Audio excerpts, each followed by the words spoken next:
Okay, this is your section 8.1 grade 9 algebra pre-review of concepts you might have learned or maybe have learned in grade 7 and 8. And it's a review so that you can kind of figure it out. Actually, the last 4 questions are actually grade 9 section 8.1 questions. The rest are kind of things you probably know how to do already from grade 7, 8, 9. So the first question is actually a grade 9 question. I take it back. All of these are grade 9 questions. It says negative 3/4 times 1.5. So when we multiply a fraction, actually, let's just go to the next page here. We'll just take it as a thing. So we're going to put my negative symbol either with the numerator or denominator. It really doesn't matter. And we're going to change our mixed fraction to an improper fraction. And once we have it like that, we're going to multiply our numerators and multiply our denominators. And we get the answer of negative 9/8, which is an improper fraction, which is a mixed fraction is negative 1 and 1/8. So your answer is negative 9/8, or more appropriately, negative 1 and 1/8. In your second question, we also have a division question. Actually, we have a division question this time. Um, and the same process happens. We're going to keep our first fraction, and we're going to divide it by the improper version of the mixed fraction. But you learned in grade 8 that the easiest way to divide fractions is to keep the first fraction as is and change the multiplication by what we call the reciprocal. And the reciprocal is simply the swapping of the numerator and denominator. And we found in grade 8 that we could divide and we could use common denominators. We can do it in a number of different ways. We can actually change them to decimals and divide them. And when we do that, we get the same answer as multiplying by the second fraction's reciprocal every time. So we found it was an easier process to do it this way. And when we do so, we get negative 10/18. Teachers love it when you reduce it. So in lowest terms, if you didn't reduce it, it's negative 5/9. If you have negative 10/18, it's not wrong, but it's easier for the teacher if you've reduced it down to lowest terms. Question 3 is the division by a whole number. So here, if I think about negative 4 as simply being negative 4 over 1, that helps me because when I change it to multiplication by the, oh sorry, this is a 5, isn't it? When I change it to multiplication by the reciprocal of 4 is really 1/4. And you don't really see it unless you change it to negative 4 over 1 as its fraction form. So we're going to multiply 3/5 by the reciprocal of 4, which is negative 1/4. Multiply the numerators, you get negative 3. Multiply the denominators, you get 20. Your answer is negative 3/20. Now, question number 4 is taken from your rational number chapter back in September, October of this year. And it says negative 3.5 divided by 5.6. And it says to estimate and calculate. Now, anybody can calculate because all you have to do is put the numbers in a calculator and press equals and it gives you the answer. But what we always said is if you think of this as being how much money you have, and you think about dividing it into piles of the second amount. So if I have $3.50, which is $3.5, if I have $3.50 and I'm dividing it into piles that are $5.60 high. So I have $3.50 and I'm dividing them into piles that are $5.60 high. Since I don't have enough money to make a pile, the question is how much of a pile can you make? Now obviously, if it was dividing it into $7 piles, I could make exactly half a pile. But because I'm making them into piles of $5.60, I can make more than half a pile. How much more? I'm not sure. But I'm going to guess it's around 0.6 or 0.7. Like almost 3/4 of a pile, maybe. I have no idea. But I know these are pretty good guesses. More than a half, but less than a pile. When I then take my calculator and say, what is 3.5 divided by 5.6? The answer is 0.625. So the actual answer is this, and we're going to put a negative symbol there because it's a negative divided by a positive, which is going to be a negative. So my calculation is going to be negative 0.625, and my estimation was pretty darn close, 0.6 or 0.7. Actually, negative 0.6 or negative 0.7. Your next question, if I was to estimate, I'm going to make this negative 1 because now I'm multiplying, not dividing. I'm going to multiply it by negative 2. My estimation is going to be approximately a positive 2. All right. That's my estimation because I'm multiplying. Take my calculator, 0.075. If you want to put the negative symbol because you don't know your sign rules, you could put a negative 0.75 times 2.2, and you can change that to a negative. Now I know my answer is positive, so I kind of wasted my time putting that in. But the answer is positive 1.6, so it's 1.65 as a calculation, and as an estimation, it's approximately 2. No problem? Now my third question, we're back into our whole, I have this much money and I'm dividing it into piles of this much money. So here, I'm going to keep it a little bit simpler. I'm going to say I have $1.50. I'm going to round my actual numbers I'm using. And I'm dividing them into piles that are 50 cents high.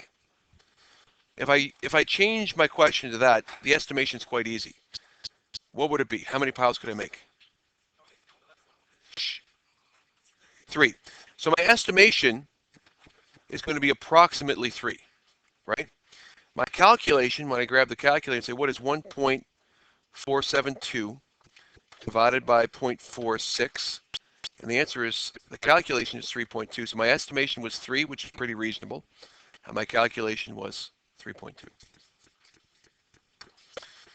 Our next question says write 3 different ways. So if I was to say to you, what is this, and said half of x and draw it, back in grade 8, you learned that that was half of x. Another way we can write that, and that was the way we always did, was half of x is x over 2, right? X divided into 2 parts. And another way that we never used in grade 8 is to change that half coefficient into a decimal coefficient. And all 3 of those forms are the exact same thing. They all represent the idea of half of an x. Okay? And that's an important concept. So you really have to get an understanding of what does that coefficient mean and how can I express half of x 3 different ways. In the next question, we're having a mixed coefficient. So if I said 1.5x, the easiest way to write that would be a decimal coefficient, which would be 1.5x. Now here's where it gets complicated. If I think about half of 1.5 as being 3 over 2, and I think about it as being this. 3 over 2x is 3 over 2 multiplied by x, or 1.5 times x, or 1.5 times x. But if I think of it as an improper fraction, then 3 over 2 multiplied by x over 1 is going to be the same thing as 3x divided by 2. And you can think of it that way. If I had 3x's and I divide it in half, how much x would I have? I'd have 1.5 x's. So what I really wanted you to have down for an answer is this one right here. I wanted you to know that these 3 answers, as well as that 4th one there, these are all the same thing. But ideally, if you really want to excel in this chapter, knowing that this and this and this are the same thing is very important.